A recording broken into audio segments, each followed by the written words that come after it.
কষা করে মুরগির মাংস খেতে চেয়েছে, তো যেরকম ডিমান্ড সেরকম রান্না। তো চলে আসলাম এই তো মুরগির মাংস কষা করে ভুনা করতে। এদিকে মশলাটাকে সুন্দরভাবে কষিয়ে নিচ্ছিলাম, আর এখনই দেখে মনে হচ্ছিল যে খুব সুন্দর একটা কালার এসেছে। মাংসটা অবশ্যই রান্নাটা ভালো হবে, মশলাটা কষানোর সময় সেটা কিন্তু বুঝতে পারা যায়। তো মশলাটা সুন্দরভাবে আস্তে আস্তে আমি কষিয়ে নিয়েই তো মাংসটা দিয়ে দিলাম। এখন মাংসটা দিয়ে আবারও কিছুক্ষণ কষিয়ে নেব।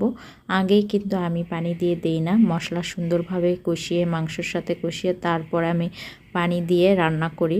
আমি চেষ্টা করি রান্নাটা আস্তে আস্তে অল্প মানে সময় হাতে রেখে করার, কারণ এতে করে রান্না তাড়াহুড়ো করে করলে হয় কি অনেক সময় রান্নার টেস্ট খারাপ আসে বা খেতে ভালো লাগে না। তাই চেষ্টা করি একটু ঠান্ডা মাথায় ভালো করে রান্নাটা করার।